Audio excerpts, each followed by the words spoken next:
Hello ladies and gentlemen, and welcome back to the channel. Welcome back to another experiment where today we are taking a look and trying to make Barbados a powerhouse in international football. Before we get started though, make sure you leave a like and subscribe to the channel, and of course always leave a comment down below of any other experiments or any other nations you want me to see or do this with on the channel. I'm more than happy to do that. That's not a problem at all. But let's jump into it. So like you say, we're doing what we do best. We are currently trying to make Barbados the best nation in the world. It'll be tough. It's going to be tough, of course. Currently sitting 162nd in the world in the national rankings. And if we scroll all the way down here, which is a little way, we can see they're just above Vanuatu, Fiji, Papua New Guinea, and just behind Tahiti, Grenada, Singapore, and Andorra. So not very high on the rankings. Their best player is probably Nick Blackman, who's their key player. Now a free agent in the game, but was at Maccabi Tel Aviv. And we can also see Emerson Boyce, a bit of a Wigan legend, currently at Ashton Town, having been their captain at the age of 41 as well. Very impressive. But what we have done is in the Barbadian leagues, we have downloaded a database, and we've also made sure that every single team has fantastic facilities, youth recruitment and coaching, just to see if we can get them fighting at the very best that they can do. And we can also see here that the competition reputation is sat at 37. We'll have to see if that rises at all through the time as well. But with that, let's jump ahead and take a look at a first chunk of time. Okay, here we are 5 years on from where we were, and already they've made a massive jump in the world rankings. 122nd now. So that's a massive 40-point jump from where they were initially. And look, am I 122nd? Yeah, not 126th, which for some reason I thought they were when I just had a look at that. Just above Kenya and Kazakhstan, and just below the likes of India and Tanzania there. A very, very good kind of start to the development of their teams. Maybe that it helps that they've got a league in the game now. Raymond Harding is looking like one of the bigger players. Silver Sands he plays for. But otherwise you've got Jaden Warner, who's a real player playing for Swindon. He's probably the one with the biggest name other than Dwayne Green, who's over in Holland. Looking at the Premier League though, in Barbados, we can see they have jumped up to 24th already in the rankings, which is quite a big jump, as we know. Some interesting kind of wins as well. We've got Paradise, we've got Compton, we've got Blackbirds, Weymouth, Wales, all being very competitive in there, which is good to see. We'll have to take a look. Can we see who? So Paradise won the last one. Let's take a look at their schedule. I'm not entirely sure what the process would be for the likes of North American Champions League Caribbean kind of stage by the looks of things. This is going to confuse me so much with how it all works. But looks like it's not. Like, we'll go back a season and we can see here Paradise. There you go. Didn't quite make it through the Caribbean zone as they ended up in 4th place. So didn't make it through. But we'll have to keep an eye out, see if they can kind of continue to kind of grow and develop in that aspect. Otherwise, very, very interesting. We'll jump ahead again, see how if Barbados can grow even further and see how they get on. Okay, another 5 years, and it's another growth. So they've gone up to 111th, so that's another 11-point growth as well in the world rankings, which is great. Maybe they'll be able to make the top 100. That would be awesome to see. Looking at the players, though, key players are still those who are still at the club, are real players. So that's, I don't know if that's a shame or if that's good to see that they've still got good players. But if we take a look at the league here, we can see if they've increased at all. They're up to 12th in the competition's reputation, so that's good. That means that more club players will be willing to come over. But we've also got a few more clubs winning the league as well, with Black Spurs being in there, Paradise winning it most recently as well, though. If we jump into Paradise quickly, we can see how they got on last year in the likes of the Champions League, that sort of thing. If we can, maybe we can't. North American Champions League, NACL. Let's take a look. We can see here in the Caribbean zone, how did they get on? Any of our boys in there? Black Spurs were or are. I'm really confused by this. I don't know what is going on with the stages wise. Let's go back a season. There you go. That might fix things up a little bit with how that's all gone. All groups. So let's take a look. So we've got Empire Club, who finished in 4th and unfortunately it didn't get anywhere near going through. So otherwise, do we have any teams that come through? I'm not sure. Looking pretty good though. Let's take a look at Barbados though and their schedule and how they've got on over the years.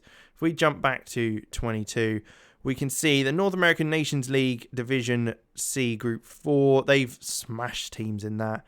Bonaire and Turks and Caicos Islands were absolutely demolished. A few friendlies in the next year. Gold Cups. The playoff semi-final, we saw that they beat El Salvador. Unfortunately, they lost to Curacao, but it's good to see. World Cup qualifying initially against British Virgin Islands, they smashed. So that meant that they had a bit more of a chance. Then took on Kitts and Nevis, which again, good win there. That led them to being in the group stage against Costa Rica, Haiti, and Honduras. They managed to beat Honduras and Haiti in those times. So that shows the improvement. As we go on, some more friendlies.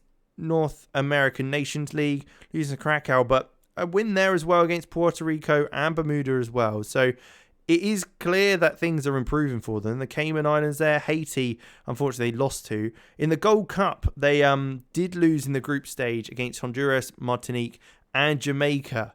So they didn't quite manage to get anywhere with that one. And as we reach the stage that we're at now, not really been able to get very far in any of the trophies. But we'll jump ahead again, take another look 5 years on, and see how things progress. All right, then. So they have stuck around at 111th overall in the world rankings. So no increase there. But we have seen that there are new players in and around the team. Key player is Romario Straker, who's gone from Paradise to the likes of Charlotte and Colorado. So he's playing in the American Leagues, as you'd probably expect for players like this. 75 appearances and 57 goals for Barbados, which is very, very good. Keon Best is another one there, playing in China. An interesting one, to say the least. Then you've got Fitzgerald Gibson, who's still in Barbados playing his football. And the same with Jason Moss, Colin Odell, and Ronaldo Fort. So some players going abroad, starting to see some more of that going on. Schedule-wise, let's take a look then. If we jump back quickly to where we were, we can see in the Gold Cup, they did win a game in the Gold Cup group stage, which is good to see against Guadeloupe. Unfortunately, losing to Mexico and Haiti knocked them out. But in the North American Nations League, they've in Division A Group 1. They're in the Division A now, but they did lose to United States and Haiti, so weren't able to kind of prove their worth, let's say, there. They in the playoff final against Antigua and Barbuda, they won that comfortably, and against the Bahamas for the World Cup qualifying, that was good. Again, against Trinidad and Tobago, they managed that again as well. We can see that they did unfortunately lose to Haiti and Jamaica in the World Cup qualifying, as well as not doing great in the Gold Cup, although they did manage to get to the quarterfinal stage, which is impressive. And although a 9-0 loss to United States of America, not so impressive. But to be fair, I mean, the USA have some incredible players on this game. Martinique, they drew with Mexico, which is a hell of a result, and obviously lost to Haiti as well. In the World Cup qualifying, losses to Canada and Haiti, and a draw against Jamaica. Moving on again, nothing there, but we can see that in the first game of the Gold Cup Group D in this year, that they had lost to El Salvador, but they also got Martinique and Costa Rica in that, so it'll be interesting to see how that goes.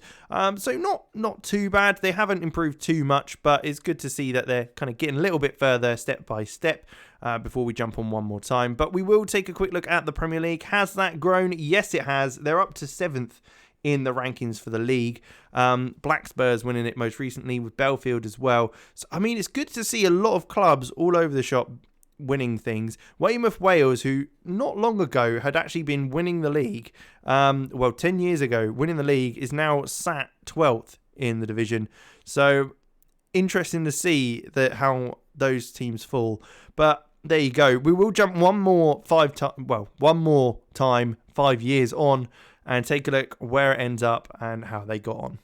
And here we are, and they have finally made it into the top 100, but not just. They're 88th, so they've made a massive jump, really, from the 111th they've made 5 years further on. Let's take a look at where they're at then. So we can see here, down in 88th, they're above Suriname, Curacao, Sudan, and just below the likes of Finland, Georgia, and Vietnam. So it's not a bad positioning. There aren't massive amount of teams that are above them even.